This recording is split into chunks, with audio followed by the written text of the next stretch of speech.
And so this is where we should have the Zoran conversation, because clearly this signals some kind of change. And Absolutely. I Absolutely. absolutely, People are trying to undercut that. And it's like, nah, bro. Like, do you see this? Do you know you know what's been happening? The fact that they did that, they made their voices heard in a way that has been heard in a long time. They had the most votes in a primary in New York City history. What he was talking about. That's serious momentum. That's serious motion. yeah, That that's motion. motion.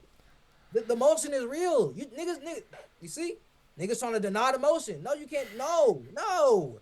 This is real and it's serious and it needs to be acknowledged. Yeah, Like this is something, and people need to be building off of this. And people and look, and you have the liberal establishment. They have to bend the knee and acknowledge it because they yeah, have to. yeah, There's no way you can just ignore this. yeah, You can throw all these distractions and Zoran Mamdani's way, try to vilify Arabic words that you don't know the meaning of, try to just spread blatant lies that he never said. yeah, But you have to look at the data and report on the data, and the data shows that you're fucking wrong. yeah, Literally, it shows that the quote Palestine issue has moved in favor towards the Palestinians. That's actual data. yeah, And they have to report that and they have to observe that. They have to talk about it. There's no way yeah. you can, because It, things are changing. The Overton window, is it shifting in New York? Yes. Across the nation, I'm not sure. we'll like, find out. like having Zoma, like, because I talked to FD about this too. It's like, what's going on with Zoran exists in a specific area for a specific reason. Like New York has a different political system. They have ranked choice voting.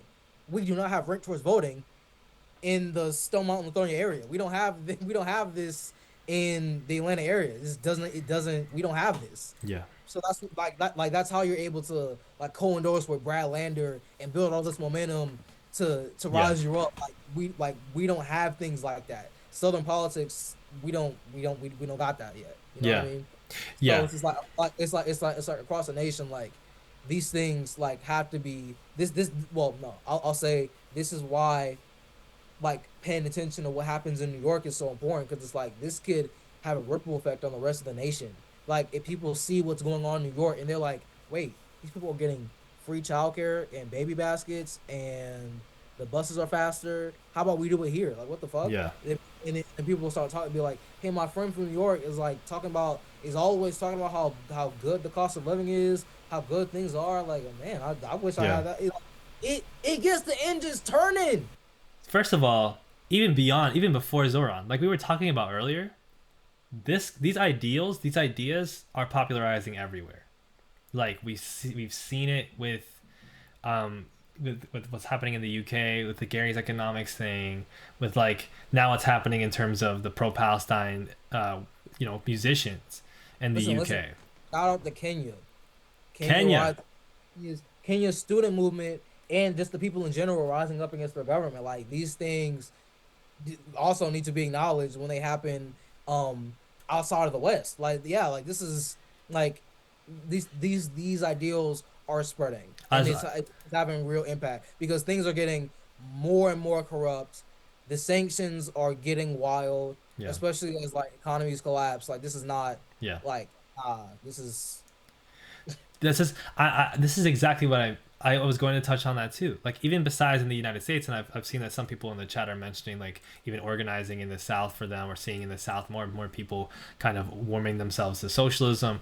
I've heard about the numbers where after Zoran wins the primary, there's like thousands of young people across the country that say that they want to run for office too, and people mentioning who's the next Zoran and Kat Abazagla in like Illinois. There's a lot of like different candidates that want to take that momentum too. There's a lot of DSA or joining DSA and things like that.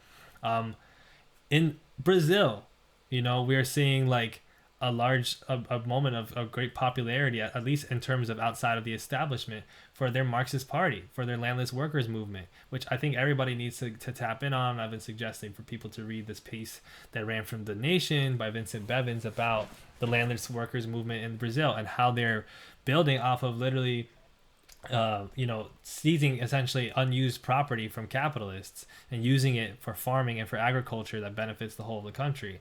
And that in tandem with also them kicking out their fascists, them kicking out Bolsonaro years ago and reinstilling, a center left president in Lula who is not the movement or the revolution, so to speak, but it's his being brought out of jail and back into the presidency in Brazil was the result of uprising in Brazil, was the result of popular motion for left-wing ideals and progressivism. In Chile, they just had somebody win the primary who for president who is a woman who was part of the Communist Party for some time. Like there's Yeah. people who are like, and none of this stuff. Everybody will always be like, well, she's not a communist actually. Oh, well, she's actually, she's kind of a loafer. Well, this person's like not actually, and Zoran is actually kind of like not fully as anti-Zionist as. The point is, are you seeing how much this is changing? Because this would not have existed even a year ago. Zoran Mamdani would not have won this mayoral primary even a year ago. But what has been done in terms of ideas about Palestine, like in terms of ideas about economic inequalities being brought up everywhere. Every comment section, you're seeing people talk about eating the rich. You're seeing people talk about how they can't afford anything in the United States, how they can't afford anything in parts of Europe and in Latin America. Gentrification. People are bringing this shit up. And they want change, so they're going to get that at the ballot box, or they're going to do that organizing at an anarchist level in their neighborhood, or with the Marxist parties, gaining momentum. Like the Communist Party of Kenya has gained some momentum in Kenya, even though it's still a very small minority party. This is big shit.